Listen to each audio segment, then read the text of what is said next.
Assalamualaikum warahmatullahi wabarakatuh.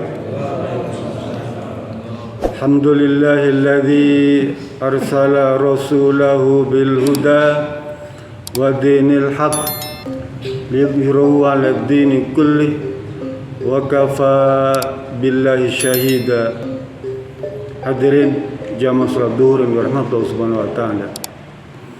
Saya akan mengutip sebuah hadis yang diriwayatkan oleh Abdullah bin Abbas radhiyallahu anhuma. Kata beliau, anna nabiyya sallallahu alaihi wasallam qanata syahran liqatlil qura radhiyallahu anhum. Muttafaqun alaih. Hadis ini disahihkan oleh Imam Bukhari dan Imam Muslim. Kata Abdullah bin Abbas, sesungguhnya Nabi Muhammad sallallahu alaihi wasallam berdoa kunut. Qanata itu kunut itu maknanya doa, Pak. Kadang-kadang kita suka doa kunut. Dua-duanya doa. Doa kunut doa juga gitu ya. Tapi itulah kosakata di dalam bahasa Indonesia sering double. Seperti kita sering dengar malam Lailatul Qadar, sama seperti itu ya. Doa kunut pun sama. Kunut itu maknanya doa, salah satunya ya. Dia maknanya banyak.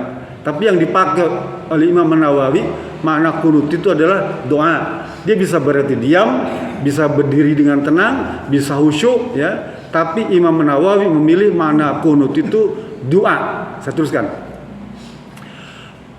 Kata Abdullah bin Abbas, Rasul melakukan doa kunut atas terbunuhnya ahlul qura. Ahlul qura itu ahli baca, itu baca Quran itu.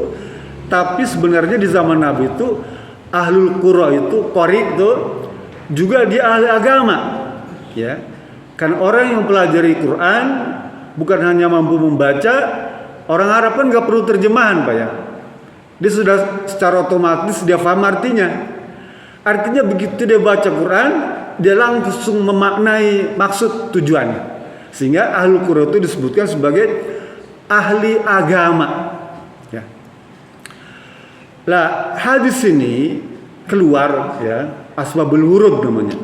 Kalau Al-Quran itu asbabun nuzul, sebab diturunkannya ayat Quran.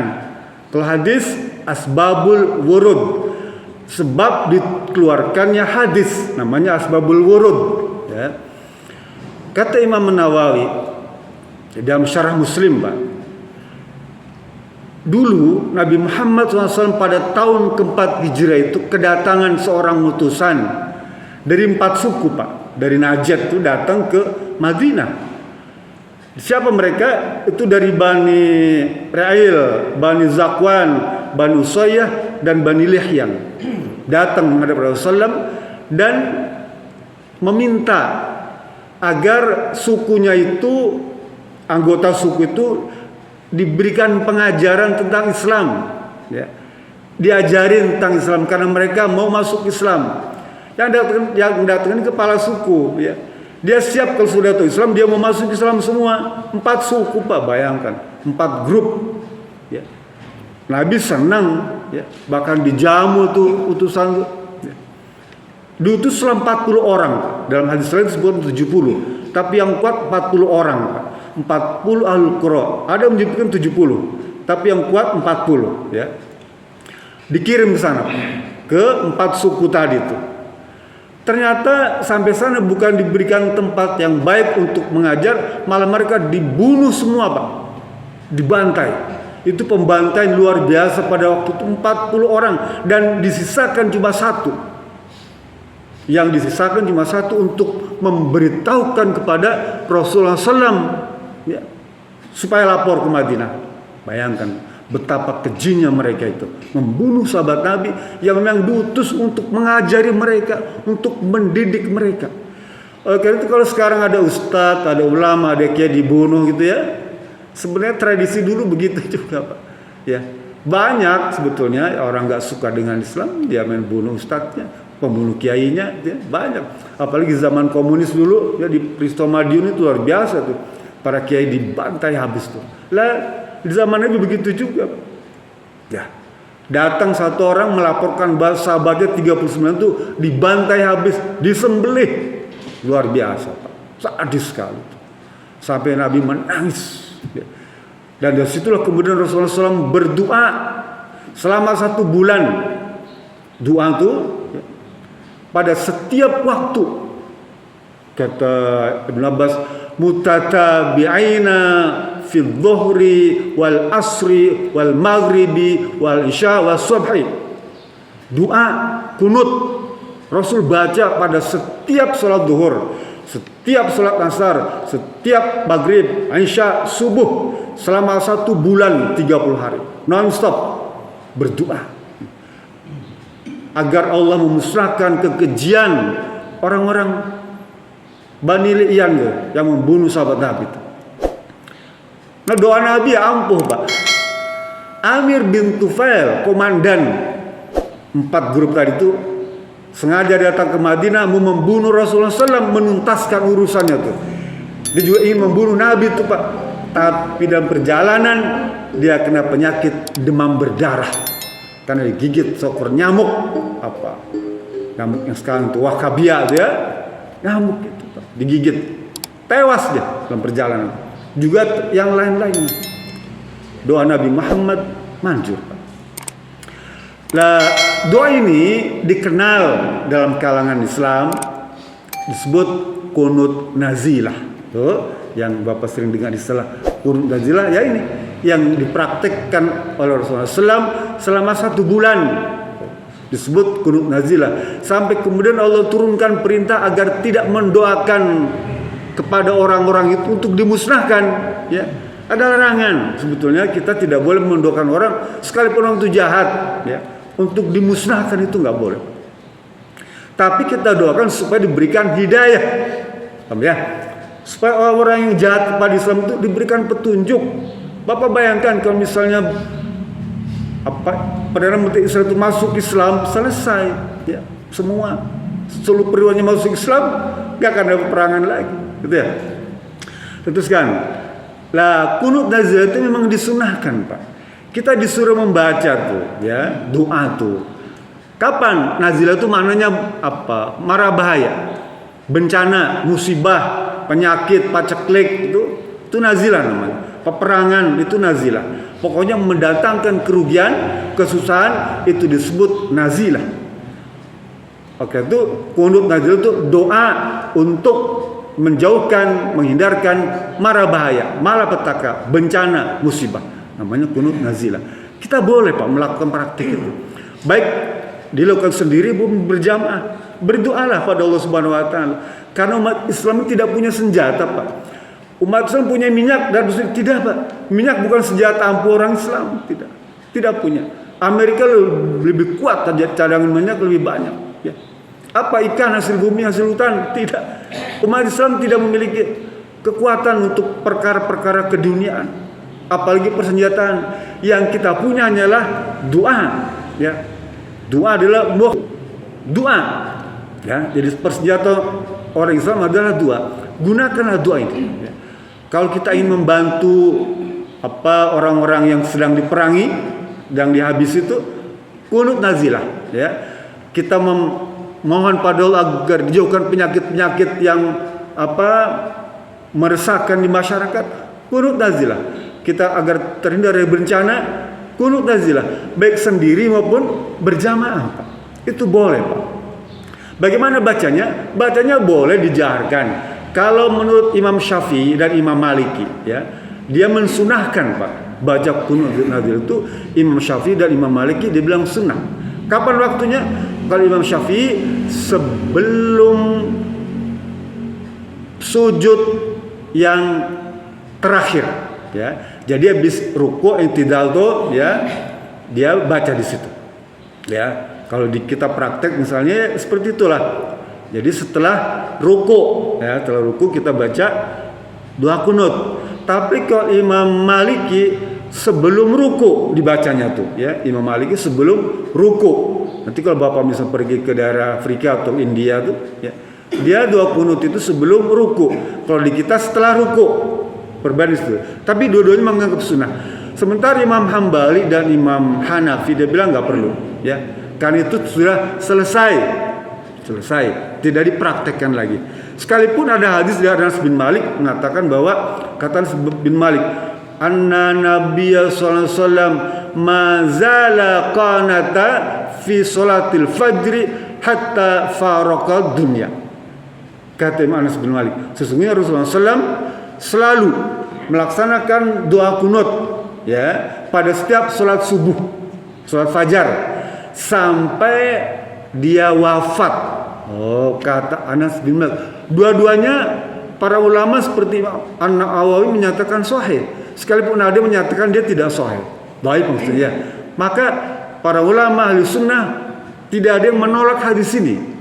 Artinya apa? Boleh kan itu amalan sunnah, boleh dipraktekkan. Doa kunut itu baik pada waktu sholat subuh ataupun kata Umar bin Khattab pada waktu sholat witir di bulan Ramadan setelah tanggal 15. Jadi kalau bapak pergi ke Mekah, ya, ke Mekah tuh Masjidil Haram pada bulan Ramadan, ya, tarawih itu ditutup dengan sholat witir, maka dia ada doa kunut, ya, kunut nazilah, boleh disebut kunut nazilah. Doa kunut, dia panjang sekali doanya, banyak sekali, sampai mungkin bisa setengah jam itu Pak. Doa kunutnya saja yang dibacakan oleh imam di Masjidil Haram. Bapak boleh sekali-kali umroh kalau ada rezeki, ya, di bulan Ramadan sampai Idul Fitri. Wah, luar biasa, enak, ya. Saya teruskan. Lah jadi kunut nazilah itu, ya, kata Imam An-Nawawi tidak ada bacaan yang khusus, ya. Tidak ada bacaan khusus yang untuk kunut nazilah. Bahkan Imam An-Nawawi, bacaan kunut nazilah itu adalah bacaan doa kunut yang biasa dibaca pada waktu sholat subuh. Paham ya? Bacaan kunut sholat subuh yang kita suka praktek itu juga menjadi bacaan doa kunut nazilah. Jadi tidak perlu menambah lagi. Kalau ditambah boleh, ya. Misalnya Allahumma dfa' annal ghala wal bala wal dharra wal waba wal fahsya wal munkar, boleh ditambah, ya, boleh. Tapi sebenarnya dengan doa kunut yang kita suka baca tuh, Allahumma hdina fiman hadait wa afina fiman afait wa tawallana fiman tawallait wa barik lana fima atait wa qina bi rahmatika syarra ma qadait. Bagian akhir itulah dianggap sebagai bagian kunut nazilah. Atau dalam hadis lain, wa qina bi fadlika syarra ma qadait. Sama saja. Bagian penutup itulah dianggap sebagai doa kunut nazilah. Jadi cukup memadai. Kalau kita misalnya sudah baca kunut itu, sebenarnya itu kunut nazilah juga. Hanya memang tidak dibacakan setiap hari.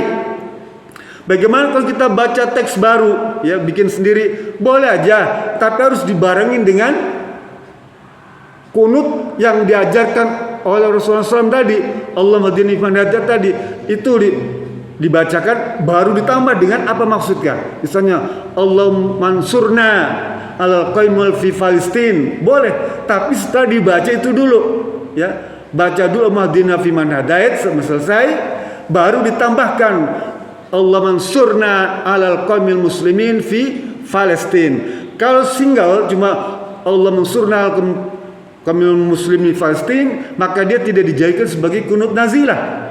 Itu boleh praktikkan sholat pribadi.